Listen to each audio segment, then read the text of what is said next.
ജീൻസുമായിരുന്നു. അതുകൊണ്ട് തന്നെ അവരുടെ സൗന്ദര്യം എടുത്തു കാണിക്കുന്നുണ്ടായിരുന്നു.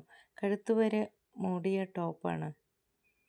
കണ്ണിൽ വികാരം തുളുമ്പി നിൽക്കുന്ന നോട്ടം. ഒറ്റ നോട്ടം നോക്കിയാൽ അവരുടെ കണ്ണിൽ നിന്ന് കണ്ണെടുക്കാൻ പറ്റാത്ത കാന്തിക ആകർഷണം. അത്യാവശ്യം തടിയുണ്ട്. അതുകൊണ്ട് തന്നെ എല്ലാം കൊണ്ടും ഒരു സൗന്ദര്യറാണി തന്നെ പറയാം. ഞങ്ങൾ തൊട്ടടുത്തായതുകൊണ്ട് അമ്മയുമായി നല്ല അടുപ്പത്തിലായി. അവരുടെ പേര് സുൽഫത്ത്. ഞാനും അവരോട് കമ്പനി അടിക്കണമല്ലോ, അത്രയ്ക്കും സുന്ദരിയല്ലേ. അടുത്ത് താമസിക്കാൻ വന്നത് ഞാനും നല്ല കമ്പനിയായി. അമ്മ അവരെ ഞങ്ങളുടെ വീട്ടിലേക്ക് ക്ഷണിച്ചു. ചായയൊക്കെ കൊടുത്തു അവരോട് സംസാരിക്കാൻ തുടങ്ങി. നിങ്ങളുടെ യഥാർത്ഥ സ്ഥലം എവിടെയാണ്? സുൽഫത്ത് ഇത്തയാണ് മറുപടി പറഞ്ഞത്. ഞങ്ങൾ ഇവിടെ അടുത്താണ്. പിന്നെ ഞങ്ങൾ വാടകയ്ക്കായിരുന്നു ആൻറ്റി താമസിച്ചിരുന്നത്. ഇക്ക കുറേ കാലം കഷ്ടപ്പെട്ടിട്ട് ഈ വീട് വാങ്ങിയത്. അപ്പോഴും ഇക്ക എന്ന് പറയുന്ന മരവാഴ ഒന്നും മിണ്ടുന്നില്ലല്ലോ. ഇത്തയാണ് എല്ലാ അമ്മയോട് സംസാരിക്കുന്നത്. ഇടയ്ക്ക് ഞാനും ഇത്തയുമായി സംസാരിച്ചു. അങ്ങനെ കമ്പനിയായി. സംസാരത്തിനിടയിൽ ജോലിയും കൂലിയുമില്ലാതെ തെണ്ടിത്തിരിഞ്ഞ് നടക്കുകയാണ് ഞാനെന്ന് അവർക്ക് മനസ്സിലായി. ഏതായാലും ഇക്ക മറ്റന്നാൾ തിരിച്ചു പോകും. പോയാൽ പിന്നെ ഇക്കയ്ക്ക് തോന്നണം അപ്പോഴേ തിരിച്ചു വരൂ. പെട്ടെന്ന് മനസ്സിൽ ഒരു ലഡു പൊട്ടിയ പോലെ തോന്നി. ഇത്ത ഞങ്ങളുടെ വീടെല്ലാം കയറി കണ്ടു. കൂട്ടത്തിൽ എൻ്റെ റൂമിലും കയറി. അങ്ങോട്ട് കയറല്ല മോളെ, ആകെ വൃത്തികേടായി ഇട്ടിരിക്കുക അവൻ്റെ മുറി. 22 വയസ്സായി, എന്നാലും റൂം വൃത്തിയാക്കി ഇടണമെന്ന് അവനൊരു ചിന്തയില്ല. അമ്മ എന്നെ നാണം കെടുത്തിക്കൊണ്ട് ഇത്തയോട് സംസാരിച്ചു. ഇത്ത അകത്തോട്ട് പെട്ടെന്ന് കയറുമെന്ന് ഞാൻ കരുതിയില്ല. കയറിയതും ആദ്യം കണ്ടത് എൻ്റെ ബെഡിൽ ഊരിയിട്ടിരിക്കുന്ന എൻ്റെ ഡ്രസ്സാണ്. ഞാനാകെ നാണം കെട്ടുപോയി. ഒരു കള്ളച്ചിരിയോടെ ഇത്ത ഇറങ്ങിപ്പോയി. അവർ അടുത്തൂടെ പോയപ്പോൾ വിദേശത്ത് ഉപയോഗിക്കുന്ന അത്തറിൻ്റെ മണം അവിടെ നിന്നു. കൂടെ അവരുടെ വിയർപ്പിൻ്റെ മണവും കൂടി കലർന്ന പെർഫ്യൂമിൻ്റെ മണം എന്നെ ഭ്രാന്തനാക്കി മാറ്റി. വിരോധമില്ലെങ്കിൽ കുറച്ച് സാധനങ്ങളൊക്കെ ഉണ്ട്. അതൊന്ന് അടക്കി വയ്ക്കാനും ഇറക്കി വയ്ക്കാനൊക്കെ ഒന്ന് എന്നെ സഹായിക്കുമോ? എനിക്ക് അത്യാവശ്യം ഒരാളെ കാണാൻ പോകാനുണ്ട്. മറ്റന്നാൾ തിരിച്ചു പോകാനുള്ള കാര്യങ്ങളുമുണ്ട്. നീ ഒന്ന് സുലുവിനെ ഹെൽപ്പ് ചെയ്യുമോ?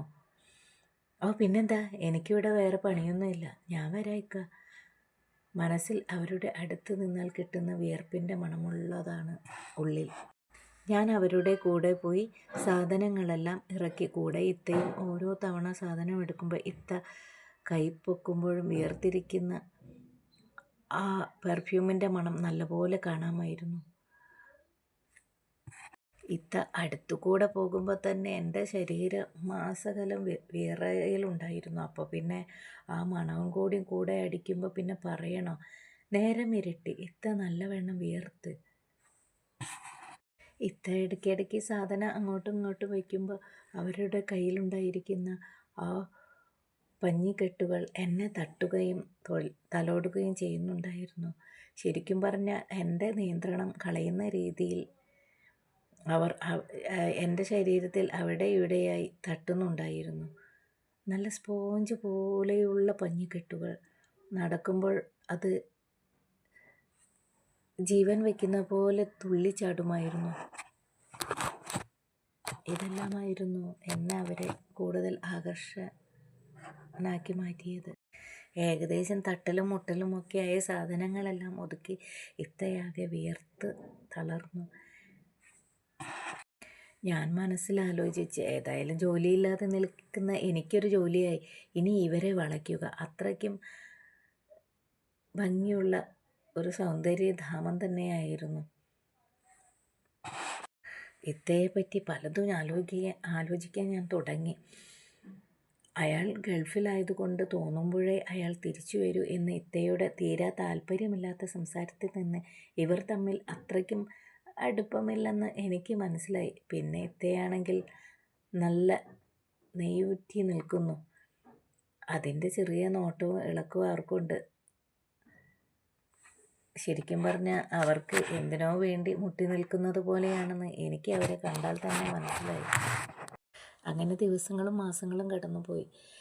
അയാൾ തിരിച്ചു പോയി. പിന്നീട് എപ്പോഴും എൻ്റെ വീട്ടിൽ തന്നെ അവരുടെ അമ്മയെ ഇക്കയുടെ സഹോദരി വന്ന് കൂട്ടിക്കൊണ്ടുപോയി. നമ്മൾ തൊട്ടടുത്തല്ലേ, അതുകൊണ്ട് പേടിക്കണ്ടല്ലോ എന്ന് പറഞ്ഞ് അവരുടെ സഹോദരി അമ്മയെ കൊണ്ടുപോയത്. ഇപ്പോൾ മാത്രമേ